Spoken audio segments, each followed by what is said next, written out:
esta misma semana.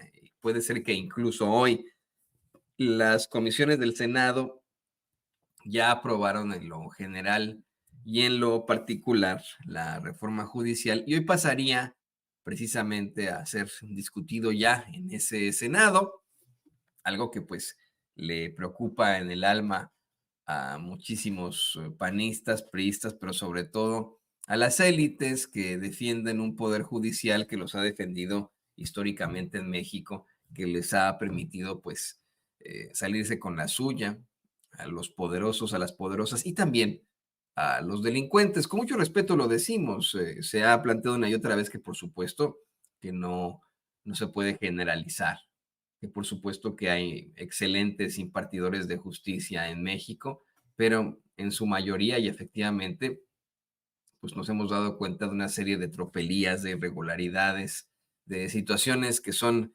verdaderamente cuestionables alrededor de ese poder judicial, específicamente al hablar de las determinaciones y fallos de esos jueces, magistrados y ministros, situación que se convierte en noticia diaria acerca de alguna irregularidad, alguna corruptela en la que pues se libera a algún delincuente de cuello blanco, algún delincuente del foro común, en el que se le liberan las cuentas a la familia de alguno de estos criminales, en la que se le da la razón a una empresa transnacional, a un empresario, a una empresaria con mucho dinero, y sobre todo, bueno, pues la injusticia que resulta que nuestras cárceles estén repletas de gente pobre, que a diferencia de estos cuates, pues no pudo pagar un gran abogado o un gran contacto.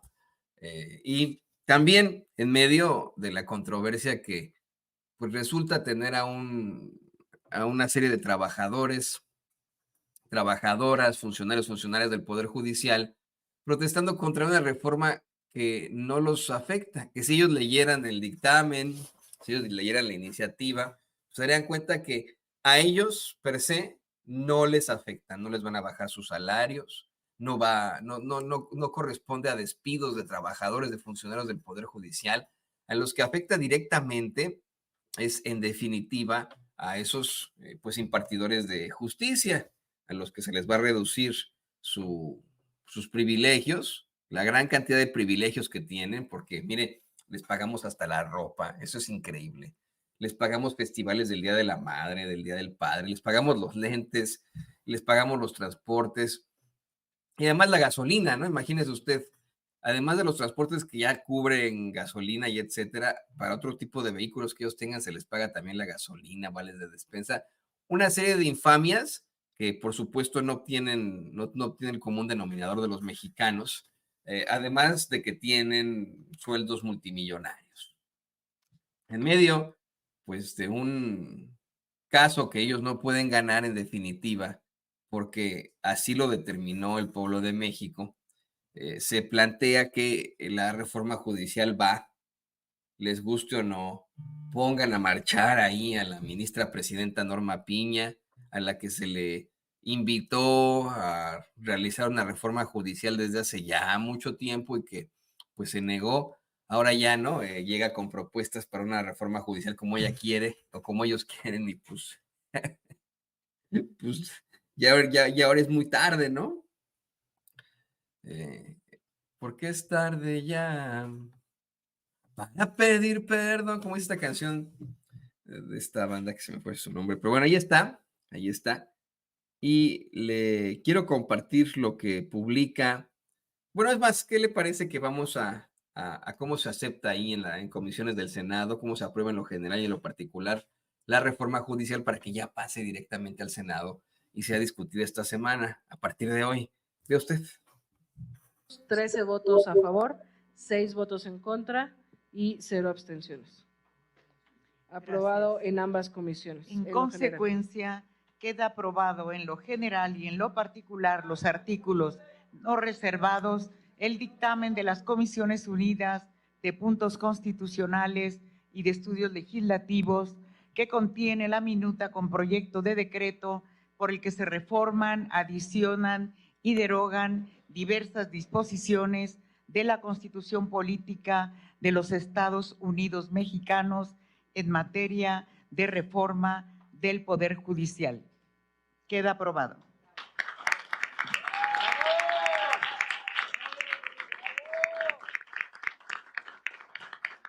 Continúa. Bien, antes de que continuemos, me gustaría enseñarle a usted los rostros de los rostros de personajes como el Ricky Riquín Canallín, Ricardo Anaya. Póngamelos ahí adelante. Pasa usted. Y los acuerdos No, pero adoptados. si quiere sin audio para que lo podamos comentar. Mire nada más. El rostro también de Marco Cortés. Ahorita va a salir. El rostro de preocupación, ¿no? Por pues lo que está ocurriendo frente a sus narices, lo que ellos provocaron. Hace aproximadamente 10 años, mire nada más ahí a Junior, al Junior ahí todo preocupado, ¿no? Pobrecito Junior, ay, pobrecito Junior Colosio. Miren nomás. A Junior ahí también, pues a Marquito Cortés, al Ricky Riquín Canallín, que pues, se los lleva al tren, ¿no? Ante la dura realidad que ellos provocaron, ¿eh? Mire, este señor, más adelante le vamos a estar planteando a usted cómo es que sale ahí a denunciar presiones y, pues a denunciar ahí que acoso con propuestas corruptoras a senadores de oposición. Pero vamos con Ricardo Anaya para que lo podamos platicar. Cuando pues el tipo este fue el principal operador del paquete de reformas estructurales que destruyeron a México en tiempos de Enrique Peña Nieto. O sea, Anaya, este Ricky Riquín Canallín, que estuvo durante todo el sexenio escondido detrás de los rincones acá en Estados Unidos, este tipejo, ¿no?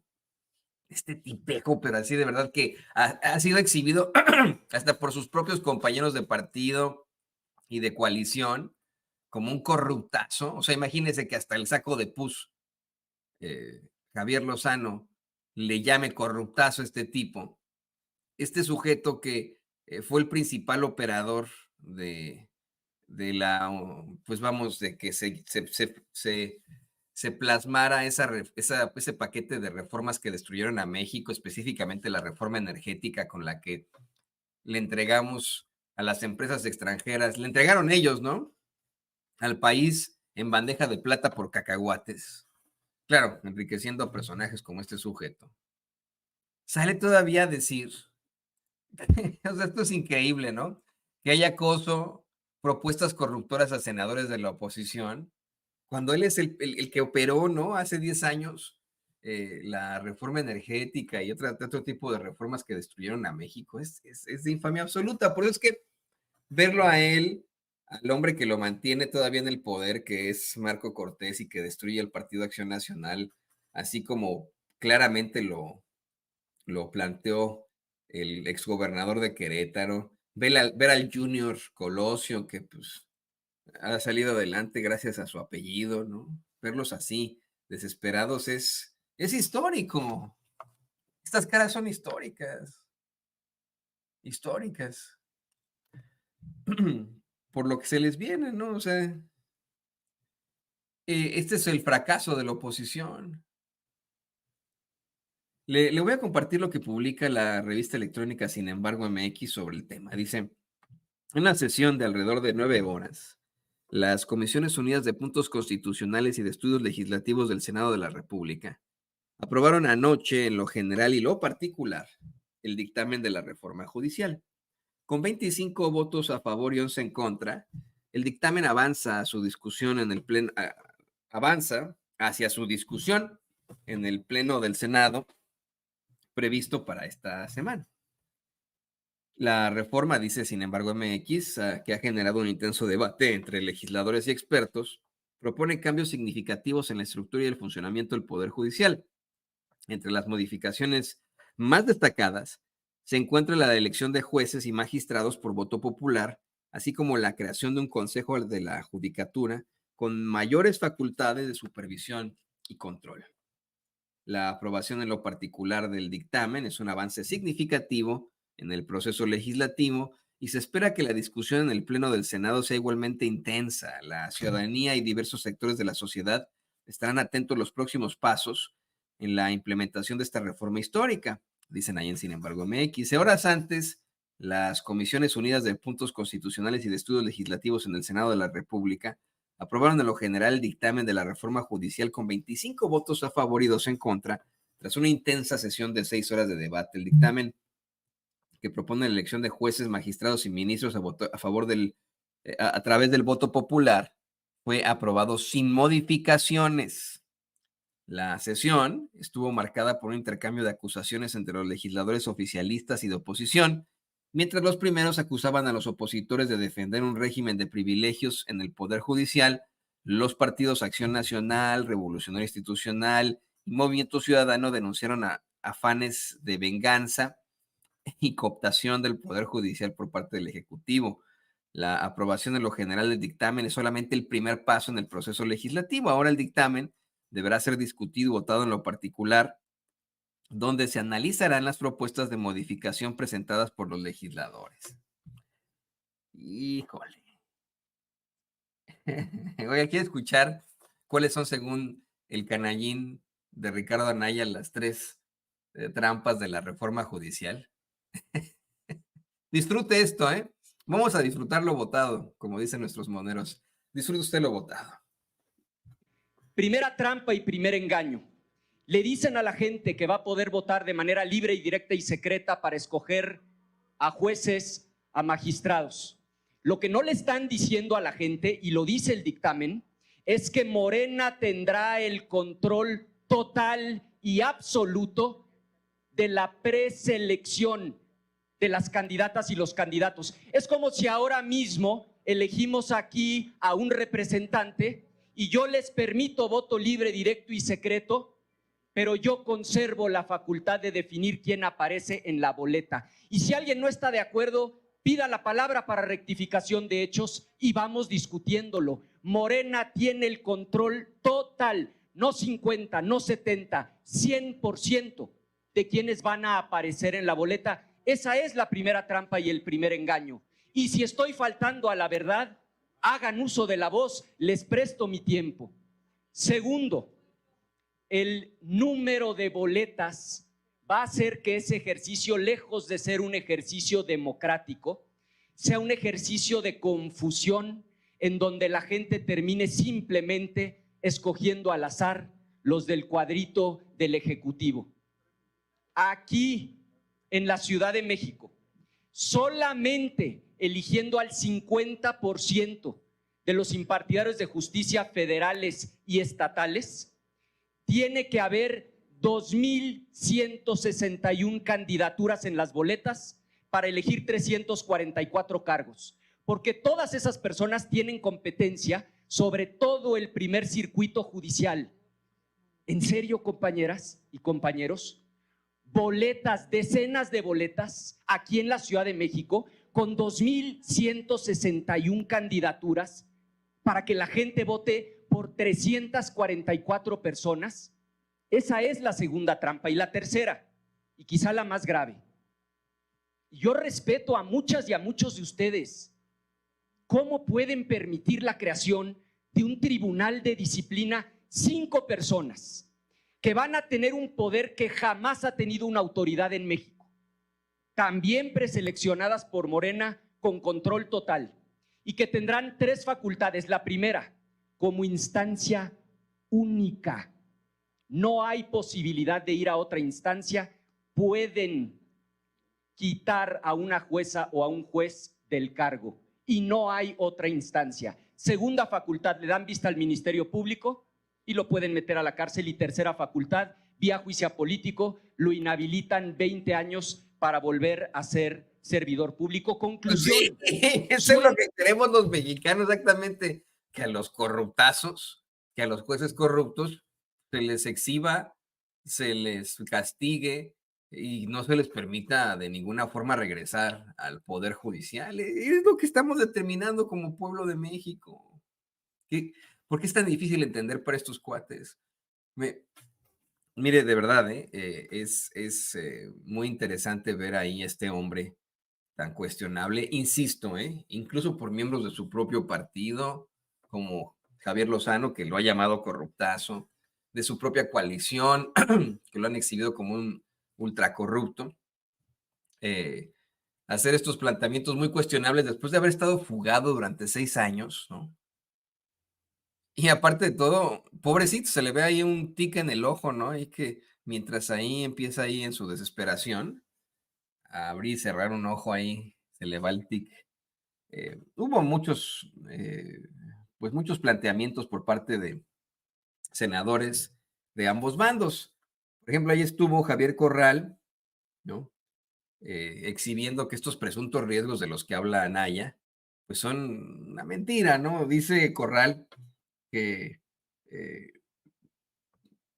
los riesgos que la oposición ha señalado sobre la reforma judicial son las realidades hoy en día. Hoy en día ya pasa esto que están cuestionando estos tipejos, ¿no? Presidentas, compañeras senadoras y compañeros senadores, espero no encontrarlos muy cansados.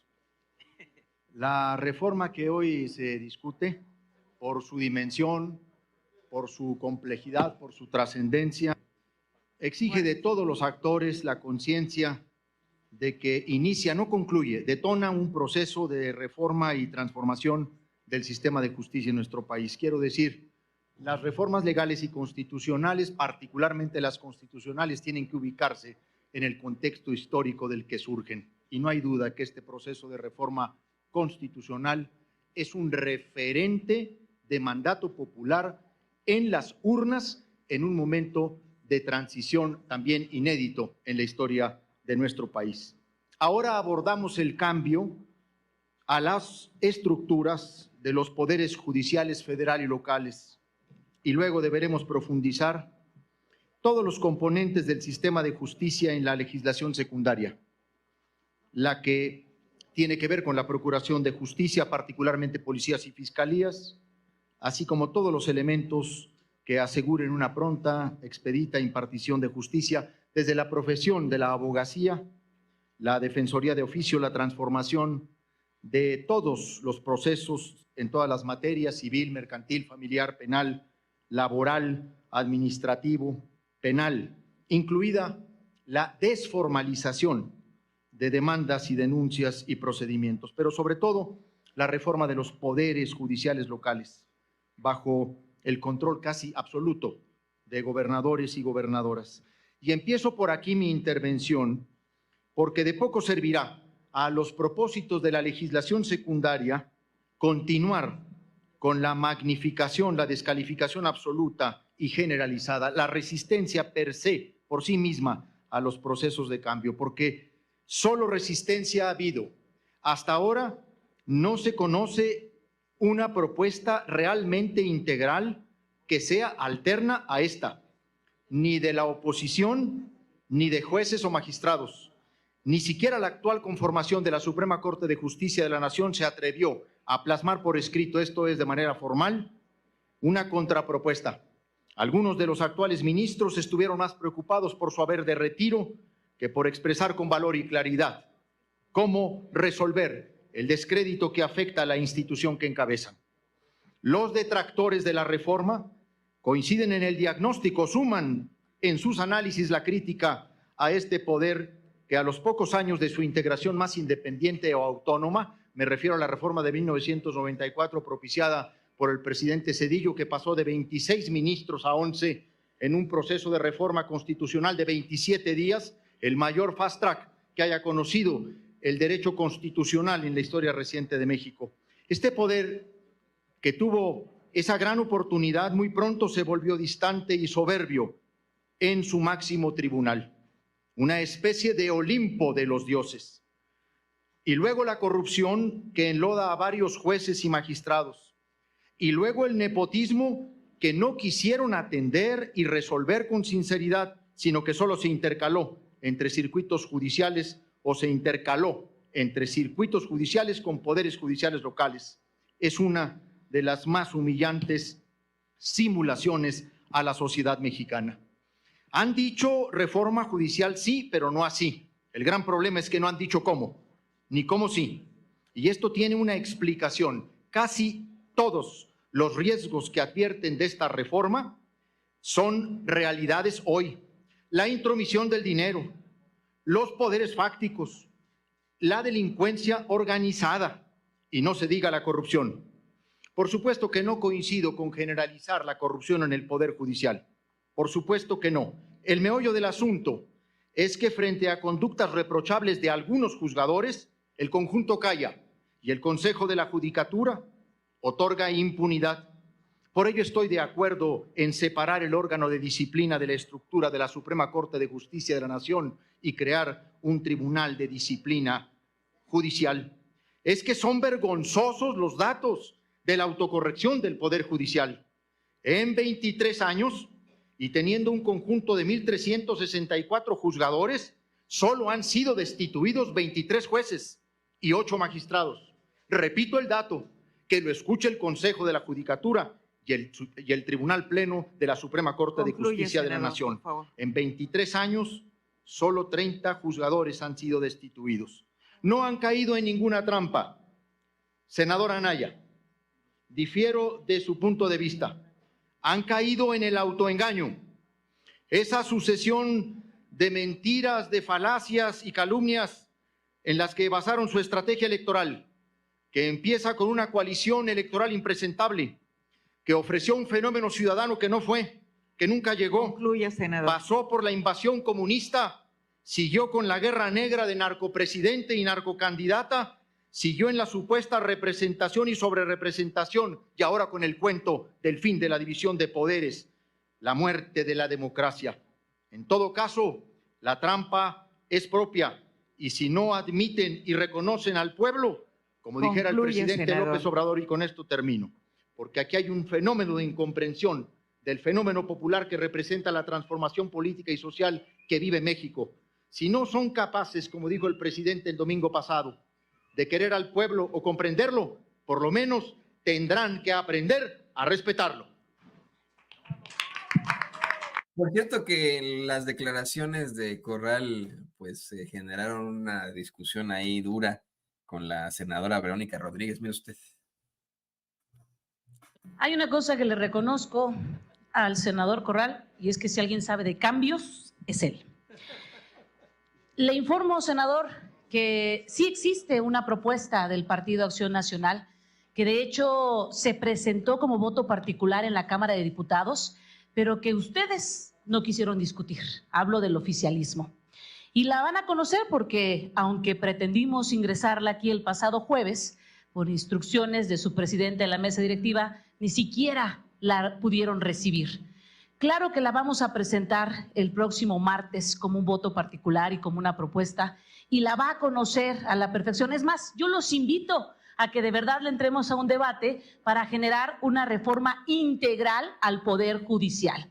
Y eso solamente nos dice una cosa, porque miren, de verdad que estamos a favor de reformar el Poder Judicial porque necesitamos una justicia que merezca la ciudadanía, para que ya no haya más casos como el de Chihuahua. Póngale pausa, David. Póngale pausa. Rápido. Ahorita vamos a seguir con la discusión que tuvieron ahí Corral y la señora Verónica.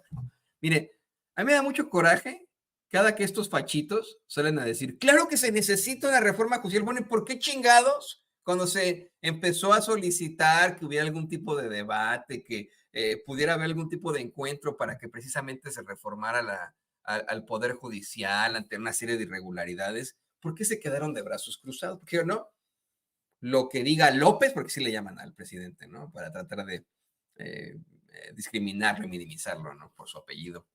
No quieren utilizar nunca el Obrador, dicen, lo que diga López está mal, todo lo que huela López está mal. Y ahora sí, ¿no? Salen con este tipo de discursos bien vanos como el de Verónica Rodríguez a decir que claro que se necesita una reforma, sí, güey, y luego, ¿cuándo la implementaron? ¿Cuándo empezaron a discutirlo? ¿Cuándo dijeron que lo iban a analizar? Son bien políticos, ¿qué digo políticos? Politiqueros. Esta señora Verónica Rodríguez es la típica politiquera que nada más anda ahí viendo que cómo se aprovecha de la situación, ¿no? Ya me imagino el chapulineo próximo. Mire usted. Para que ya no haya más casos como el de Chihuahua. Y no, No estoy atentando contra la presunción de inocencia del senador Corral. Estoy hablando de la persecución que tuvo Maru Campos Concluya, antes de senadora. ser candidata, siquiera a presidenta municipal y también a gobernadora. Y eso fue de manos del senador Corral. Se concede el uso de la palabra por alusiones al senador Corral. Muchísimas gracias. La intervención de la senadora me da la oportunidad de ampliar algunos conceptos.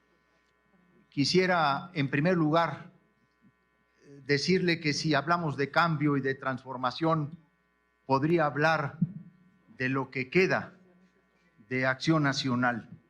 Ustedes han sido ahora, en este debate, en este intercambio de ideas, una muestra gráfica, una, diría yo, dimensión plástica del nivel al que ha llegado esta, que fue una gran institución política y partidaria de México, y a la que ahora, una y otra vez, se le han exhibido en sus enjuagues, en sus componendas, incluso aquí presentadas como actos de transparencia, como actos de rendición de cuentas. Lo que ustedes han expresado y patentizado hoy demuestra lo que muchos mexicanos y sobre todo militantes del PAN deben sentir. Cómo se fueron aquellos tiempos de las ideas, de los valores, de las argumentaciones. Le voy a aclarar a la senadora, nosotros no perseguimos a la hoy gobernadora de Chihuahua políticamente. Ella apareció, porque así fue, apareció en la nómina secreta de César Duarte. Recibió a lo largo de más de 3 años 10 millones de pesos que de manera subrepticia le entregaban en el sótano de la Secretaría de Hacienda. Le pido que concluya, senador Bueno, Corral. es que la compañera senadora ha hecho esta alusión, entonces quiero terminar por decir. Tiene usted Nosotros no la perseguimos políticamente. La gobernadora de Chihuahua fue vinculada a proceso penal por un juez de control del estado de Chihuahua. Y hay una gran diferencia entre lo que entonces fue ese megaproceso penal de investigación en contra de la corrupción Concluya, política de senador César Corral, Duarte, no es de tema. lo que se ha hecho. Bueno, pero... Pues que de verdad, exactamente, fíjese, los panistas se ponen a hacer ahí un espectáculo de sí mismos, a sacar los golpeteos personales y etcétera, como lo hizo esta señora Verónica Rodríguez. No estoy defendiendo a Corral, que quede muy, muy claro. Pero sacan ahí cosas personales, se meten con situaciones ahí que pasaron en el pasado. ¿Por qué no discuten mejor sobre la reforma judicial? ¿Por qué no mejor dicen, a ver, en lugar de poner ejemplos de la necesidad de la reforma judicial y de lo que ocurrió allá en Chihuahua, ¿por qué no mejor dan argumentos, verdaderos argumentos? Porque no los tienen. Y pues tienen que recurrir a personajazos como Junior Luis Donaldo Colosio Riojas, que insisto, exhibe una y otra vez lo muy limitado que desafortunadamente es, y lo pues muy injusto que resulta para los mexicanos tener este tipo de perfiles ahí, ¿no? En nuestros principales cuerpos legislativos.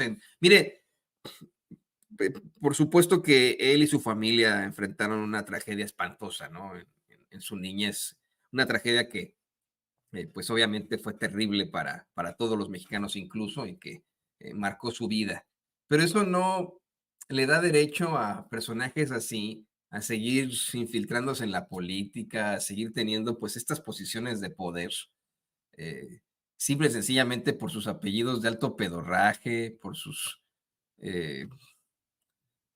contactos, ¿no? O sea, no están, sigo, yo insisto en que la figura del ya muy analizado, mediocre, privilegiado, debería ser definitivamente eludida para siempre, ¿no? O sea, que llegue al cargo quien lo merece. Mire usted lo muy limitado de Junior, ¿no?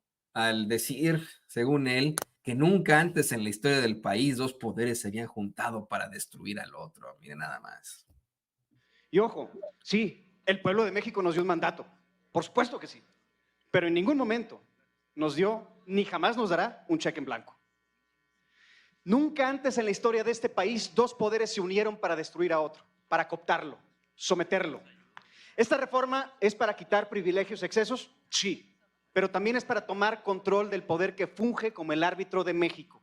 Y por lo mismo hoy queda más que claro el propósito revanchista de esta reforma. Revancha que se busca a partir de la independencia que el Poder Judicial ha sostenido en contra de los excesos de un Poder Ejecutivo que claramente quiere una inédita concentración del poder más peligrosa que la que jamás se haya visto en la historia democrática de este país. Requerimos una reforma que apoye la justicia y no una que privilegie por encima de todo castigar a los jueces. Tener venganza no es hacer justicia. Y es que es el argumento de los fachitos. Este señor representa a la empresa Movimiento Ciudadano, empresa de un tipo llamado Dante Delgado, que, híjole, ¿no? También es el politiquero de politiqueros por excelencia. Pero ese es el argumento de los fachitos y de la oposición, que supuestamente es una venganza de López, así le llaman, ¿no? López se enojó porque la gran ministra Piña no se quiso levantar en un evento de la Constitución, ¿no? Un 5 de febrero. Y por eso hoy tenemos reforma judicial. Bueno, sí se fue el desencadenante, qué bueno, porque los mexicanos vaya que necesitamos una reforma judicial. Claro, es algo que se ha venido solicitando desde hace años, una reforma judicial.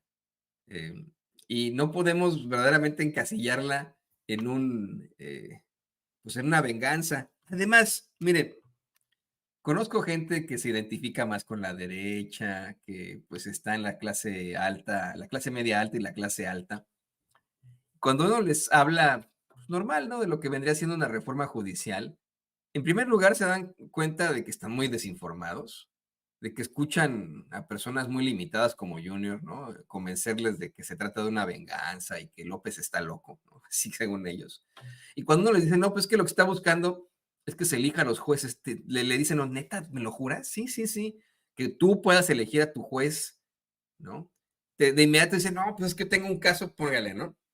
De divorcio que lleva años sin poder salir porque el juez o la jueza no determina, porque no hay fallos, porque le dieron más la razón al abogado de mi expareja, que tiene más dinero que yo, y etcétera, ¿no? Me parece fantástico, me dicen muchos personajes con los que he hablado al respecto, que están desinformados, pero que están en la clase media alta y la clase alta. Me parece fantástico que podamos nosotros los mexicanos elegir a nuestros impartidores de justicia. Yo me había quedado simple y sencillamente con la idea de que era una venganza de López, ¿no? Bueno, pues ese es el argumento de Junior, ¿no? Argumentos que pues se enfrentan a verdaderos planteamientos, como el que hace Óscar Cantón, que pues ahí les receta su medicina de Ubicatex, así le llama eso, Óscar Cantón. Escuche usted. Es el clip X, don David. Ese.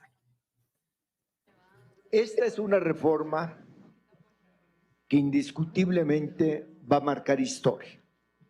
Quieran o no quieran los de la derecha, están tercos en mantenerse en el pasado, que se queden allí. Y no los ponen en ese lugar los miembros de esta comisión. Ya los puso el pueblo el 2 de junio, con los votos que les negaron, con los poquitos votos que les dieron, y solo por la generosidad de una ley electoral obsoleta están aquí, pero no porque el pueblo lo quiso, Tengan mucha claridad en eso. Bueno, pues ahí los exhibe, les da este llamado Ubicatex, buenísimo, senador. Y también pues participó ahí con su voz muy melodiosa, nada gangosa, Marco Cortés, cuestionando que cómo pretende Morena impedir el financiamiento indebido y la intervención del crimen organizado. Es que de verdad pareciera que se están hablando a sí mismos, ¿no? O sea, pareciera que el PAN está hablando de sí mismo. Esto que va a escuchar usted de Marco Cortés, haga de cuenta que es una alusión personal a Genaro García Luna, al panista Genaro García Luna, que él tanto niega, pero que vaya que pues fue panista. Fíjese cómo es que en el show este del Cacarraqui, el pedorro show del Cacarraqui hace algunas semanas, fue exhibido nada más y nada menos que por el saco de pus Javier Lozano, que le cuestionaba a Marquititito Cortés cómo es posible que no reconozca que Genaro García Luna pues perteneció al PAN, ¿no? Y bueno, se desgarraba las vestiduras para decir que nada que ver y etcétera. Porque bueno, es amigo del saco de pus, ¿no? Y le puso una buena chinga. Bueno, haga de cuenta ahora que Marco Cortés está criticando a su propio partido. Escuche usted. ¿Cómo estarían pensando impedir el financiamiento indebido a jueces y magistrados por diversos intereses ilegales? ¿Y cómo estarían en al menos un tercio del país buscando la no intervención del crimen organizado? Lo digo porque soy michoacano y en un tercio de mi estado el crimen organizado palomea quienes pueden ser candidatos, alcaldes o no, o mata a los alcaldes que no. ¿Y por qué cree que este señor que esto pasa ahí en Michoacán, el Michoacán del comandante Borolas, del carnicero de Michoacán, el comandante Borolas Felipe Calderón? ¿Por qué cree que el crimen organizado palomea ahí? O sea, de verdad, no, esto no es argumento. No sé quién le dijo a este cuate que podía ser político. ¿Cómo es que este cuate consiguió llegar a la política? Bueno, sí sé, es lo que le decía que pasa con Junior, ¿no? Es el caso del mediocre privilegiado que pues por contactos, por apellido de alto pedorraje llegan ahí donde están, ¿no? Siempre llegan ahí a los mejores puestos en el empresariado, en los medios de comunicación, como Loret, o sea, como los Loret en lo general, porque el papá de Loret pues, también era un junior de un gobernador priista en Yucatán, ¿no? O sea, así es como llegan estos cuates, en medio de la mediocridad absoluta, llegan a los principales puestos de poder, incluso para hacerse de la dirigencia de un partido como lo hace este mediocre, ¿no? Y él solo le está echando tierra a su propio partido.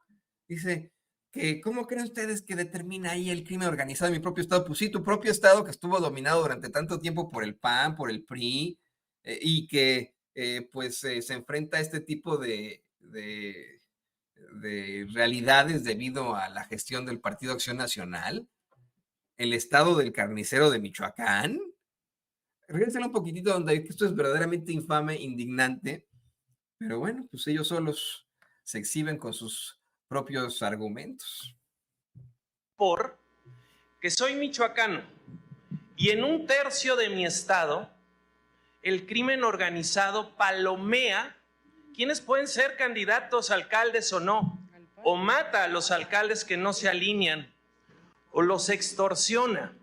¿Cómo vamos a blindar este proceso donde la gente podría estar siendo obligada a votar por algún juez o magistrado, o algunos jueces o magistrados bien preparados podrían estar siendo amenazados para salir de la contienda? Porque y concluyo, sería el sueño dorado del crimen organizado. Ya no solo tener alcaldes a sus órdenes, ahora sería tener jueces y magistrados a las órdenes del crimen, y esto sí sería muy peligroso para el país.